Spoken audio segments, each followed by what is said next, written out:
وانت ليك صوت اذاعي وليك طلة اعلاميه. السن الافضل لزراعه الشعر هو بعد ال30.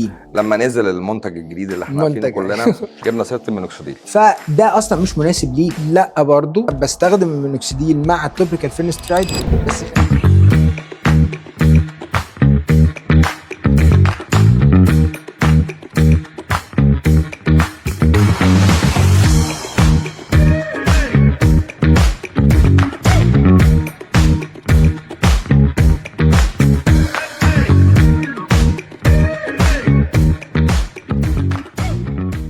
اهلا بيكم في حلقه جديده من بودكاست الجامدين. يسعدني ويشرفني النهارده يكون معايا اخويا وحبيبي الاستاذ الدكتور شاكر يحيى شاكر، نجم نجوم الصعيد، حبيبي واخويا الغالي اللي زوغ مني في السيزون الاولاني. نقول بقى زوغت ليه ولا خلاص عديها؟ مش مشكله عديها. اهلا بيك يا حبيبي. احنا عندنا كده في النهارده مجموعه اسئله كده وشويه لعبه هنلعبوا مع بعض كده، شويه العاب. نسأل الأول كده بعض الأسئلة اللي هي فيها لغط كتير وفي حاجات كتير بنتسأل عليها. أنا هخصك النهاردة بأسئلة عن الشعر، ما صوتش حاجة والله. يعني أنت قصدك إيه؟ ما صوتش حاجة والله خالص. تسأل الشخص يعني اللي غير مناسب. نظر أنت الحتة بتاعتك بقى عشان هتفيدنا في الحتتين، نقدر الجراحة والجلدية من الشق ده ومن الشق ده. احنا بنسأل على زراعة الشعر وبنتسأل على يعني امتى الوقت الامثل لما بيجي لك حد مثلا في بدايه العشرينات وطالب منك ان هو يا دكتور انا عايز اعمل زراعه شعر. هل انت من المدرسه بتاعت ان احنا يلا بينا، ولا ان احنا يعني شايف ان المرحله العمريه بتاعته مش مناسبه؟ وامتى بتوجه المريض لزراعه الشعر وامتى بتوجهه للعلاج؟ طبعا هو البيشنت اللي عنده 20 سنه ده، لا انا مش ببتدي له على طول على الزراعه. ودايما انا حتى بقول للناس دايما ان السن الافضل لزراعه الشعر هو بعد ال30، لان وانت طبعا يعني استاذنا في الكلام ده وعارف التريتمنت في السن اللي هو بدايات الاندروجينيك الوبيشيا بيجيب نتيجه وبيستجيب البيشنت بشكل جميل جدا. وبرضو انت عارف انه بنوصل عند ال30 خلاص الامور نوعا ما بتبقى ستيبل. فبصراحه انا عايز اقول لك ان انا بعمل يعني العيان اللي عنده 20 سنه ده لو هو لسه في البدايات ولسه الامور، لا انا هبتدي معاه تريتمنت وببقى يعني شور ان التريتمنت ده هيجيب نتيجه كويسه جدا وساتسفايد ليه. وبحب دايما اجل القصه الهير ترانسبلانتيشن اللي بعد ال30، وان كان في بعض الحالات هو من البدايه بيبقى جاي مش فارق بقى عنده 20 بقى عنده 25 سنه عنده اصغر من 20 سنه، ولكن لا في درجات او في جريدز من الالوبيشيا لا بيبقى خلاص هو اللي هيعملها فسواء يعملها دلوقتي او بعدين الامور زي سيم. طيب انت يعني بتحاول ان انت من خلال الايفالويشن بتاعك وانت بتدي العلاج حاسس ان هو التايب اوف بيشنت بتاع مش هو ده بتاع العلاج اللي هو يعني لايف تريتمنت ده هياخد علاج مدى الحياه مش هيبطله. ممكن وانت بتتناقش مع المريض بتسكاب الفكره خالص وتعرف ان هو ده لا يستمر على مينوكسيديل ولا يستمر على تريتمنت. اكتر حاجه ممكن يستمر عليها شهر وبعد كده هيحصل ريلابس. انا من اول قعده مع البيشنت ده بصراحه انا بفهمه ان انت في تريتمنت هتستخدمه فور لايف. لو انت مش من البيشنت اللي بتلتزم، لو انت من البيشنت اللي بتكسل، لو انت مش من البيشنت اللي بتلتزم، لو انت من البيشنت اللي بتكسل، فده اصلا مش مناسب ليك. يعني هو مش ان انت تجربه شويه وتسيبه، لا هو ده علاج مش مناسب ليك. لو انت مش هتستخدمه فترات طويله وبانتظام من البدايه بلاش منه. وطبعا كلنا عارفين اضرار ان انت تستخدم مينوكسيديل ومتقطع وتستخدمه شويه وتسيبه. الموضوع مش هو ده الصح ابدا يعني. اوكي احنا جبنا سيره المينوكسيديل فهو خلاص هو مشهور، هو دراج باي نيم بيتقال مينوكسيديل. انا ويجي لك البيشنت يقول لك انا مش عايز استخدم مينوكسيديل، ده خلاص ده بقى اشهر كلمه دي. بدائل المينوكسيديل هل شايف انها بتحل المشكله؟ ما فيهاش السايد افكت بتاعت المينوكسيديل، بس ستيل برضو ما بتطلعش كميه الشعر او ما بنشوفش لا مش نفس الريزلت بتاع المينوكسيديل طبعا لا. طيب لما بقى موجود دلوقتي يعني في الفتره الاخيره ريسنتلي موجود عندنا في مصر التوبيكال فينسترايد،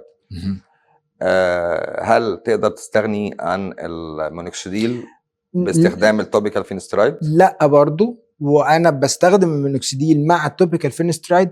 بس خلينا نقدر نقول انه مع وجود التوبيكال فينسترايد في الفتره الاخيره دي لا الريزلت برضو بقت مختلفه. يعني ما نقدرش نقول ان انا لما كنت بستخدم للبيشنت مينوكسيديل لوحده زي الريزلت مع التوبيكال فينسترايد، لا الموضوع بقى احسن بكتير فعلا. الريزلت بقت اسرع، ودي يمكن كلمه بسمعها كتير قوي من البيشنت.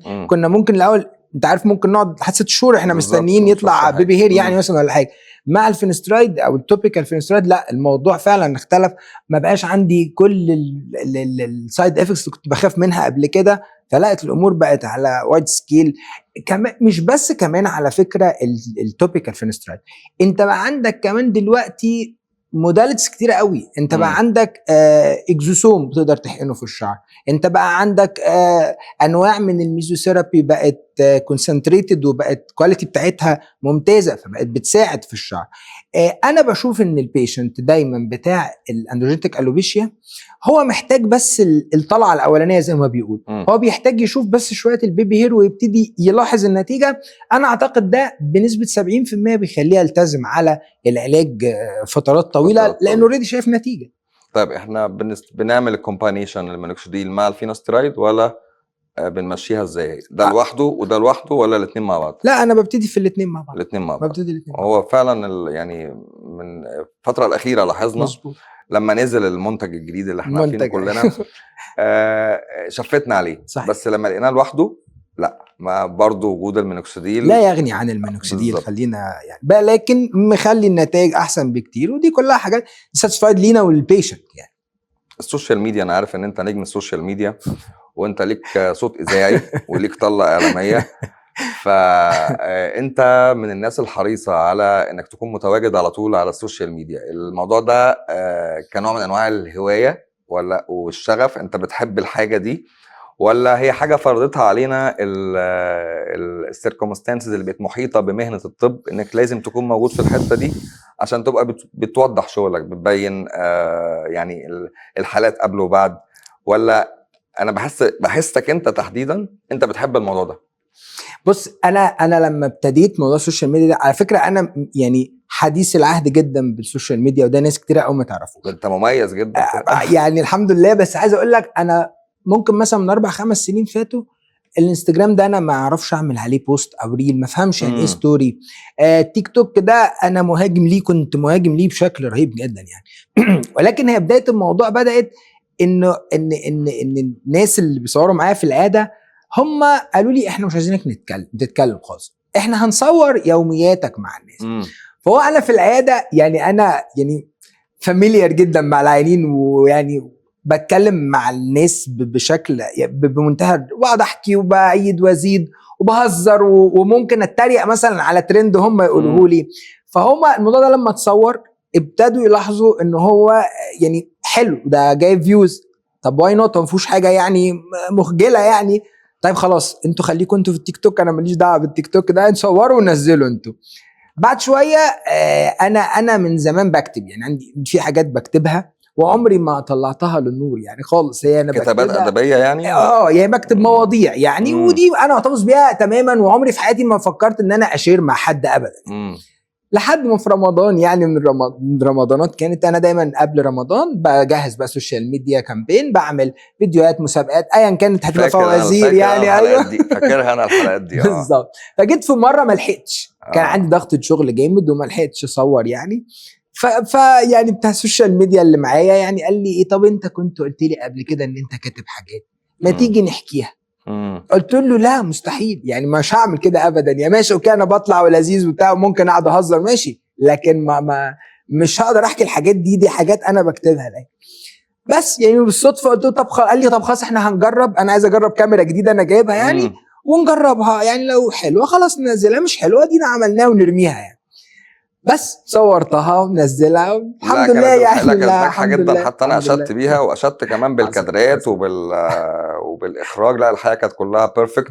عايزينها تكمل ان شاء الله. طيب الحاجات اللي بتتكتب دي مش ممكن كده عندك فتره من الفترات، يعني احنا بنشوف كده في عندنا دكاتره كتير جدا وادباء. لا مش الدرجات، لا مش الدرجات يعني هل الموضوع ده ممكن بعد ما يعني لا انا مش شاطر في ان انا اكتب روايه يعني انا بس شاطر في ان انا يعني ممكن اوصل لك حاجه انت حاسسها بس ما تعرفش تقولها.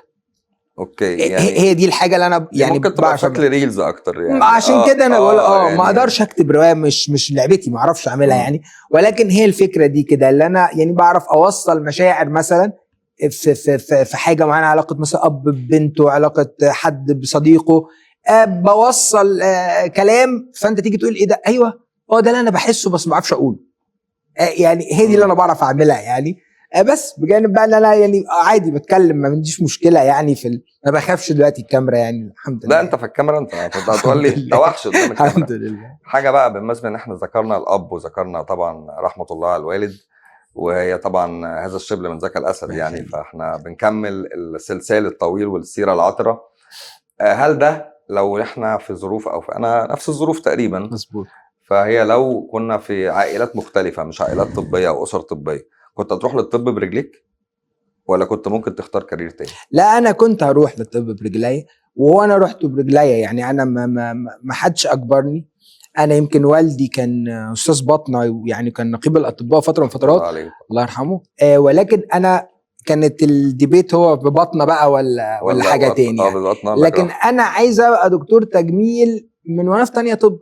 يعني انا دخلت كليه وانا عايز الكلام دوت وعايز اخش طب، ومن تانية طب وانا عايز ابقى دكتور تجميل يعني. ما عمري ما فكرت ان انا ابقى دكتور حاجه تاني غير تجميل. لا خالص. وما عمرك ما فكرت تكون حاجه تانية غير دكتور؟ ما محامي دي كان حلم من احلامي من زمان. انا بحب المحاماه، ومن زمان بحب فكره انك تدور على الثغرات في القضايا. وفي فتره من الفترات انا كنت هدخل حقوق بعد ما خلصت طب يعني، بس كان السن عدى خلاص يعني خلص احنا متاخر قوي.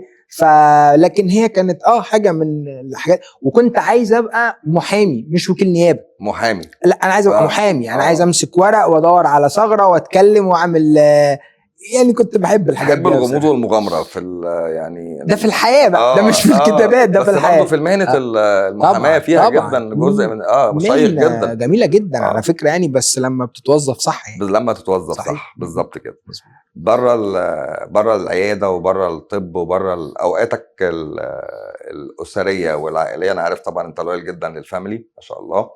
اوقاتك الشخصيه بتاعت شاكر بقى، الحاجات اللي بتحب تعمل. انا عارفك مش كوير قوي زي حالتنا صحيح. بس بتفرج على كوره، بتفرج على كوره واهلاوي، بس دي اهم حاجه. بس انا يعني مش متعصب عادي، ما عنديش مشكله يعني. احنا قلنا اهلاوي بس بره ايه يعني، احنا عرفنا في جوه مصر الاهلي، بره مصر اي حاجه فيها كريستيانو رونالدو. يعني شوف هو يروح فين وانا معاه. مصر السعودي دلوقتي حاليا اي مكان فيه كريستيانو يعني. انا في بارتيشن كامل يعني انا عندي في عيادتي ورايا الشهادات التقدير بتاعتي، وعندي بارتيشن كامل في صور كريستيانو، في الجوائز اللي خدها كريستيانو. CR7 بقى انت من الناس انا بالنسبه لي انا كده. انا بالنسبه لي هم الناس بتتقسم زي برشلونه وريال مدريد، ميسي ولا كريستيانو. لا انا عمري ما فكرت في المقارنه دي. دايما انا كريستيانو. لا تتخيل بتمنى قد ايه ياخد كاس العالم يعني، بس مش واخده في المنتخب للاسف. مش يمكن ياخده احتياطي يعني في اخر لحظه كده. نتمنى كده يعني. انا نفسي في كده، نفسي يختم الكارير بتاعه بحاجه كده يعني فعلا هتفرق جدا يعني. هتروح كاس العالم طيب؟ حسب هنشوف نتفق انا وانت ونقرر. لكن يعني بره الكوره يعني، او بره دي، لا انا يعني الهوايات بتاعتي كلها اللي هي ان انا ابقى بسمع مثلا اغاني قديمه، بسمع موسيقى قديمه، احب جدا الف بالعربيه لوحدي يعني. برضو دي بتفرق معايا جدا. ونسمع الاغاني النوستالجيا بتاعتنا بتاعت كلها. انا يعني حتى كل اللي بيتابعني دايما بيشوف ان انا غالبا ما بسمعش كتير جديد. كل الاغاني القديمه جدا جدا اللي هي حتى قبل جيلي. انا مش بتكلم على ثمانينات وتسعينات، لا بتكلم على ام كلثوم. وانا يعني دي حاجه من الحاجات اللي لما بعملها لا بتفرق جدا نوع من انواع الرضا خالص ريلاكسيشن. وانا بقدر انا ببتدي يومي دايما كل يوم في العياده يعني مع القهوه. قبل ما ابتدي اول كشف انا بسمع لازم الست بالظبط. يا روقانه يا روقانه. لا شغل برضه رايق مش اي حاجه. حبيبي انا سعدت جدا جدا بلقائي معاك، وبجد اتشرفت بوجودك معايا. وان شاء الله الحلقه الجايه بقى نتكلم عن الحاجات الكواليس السفريه بقى ان شاء الله. خلاص ماشي. دي لازم تبقى كواليس حلقه ممنتجه، كواليس السفريات حبيبي نورتني وشرفتني وسعدنا بوجودك. شكرا جزيلا.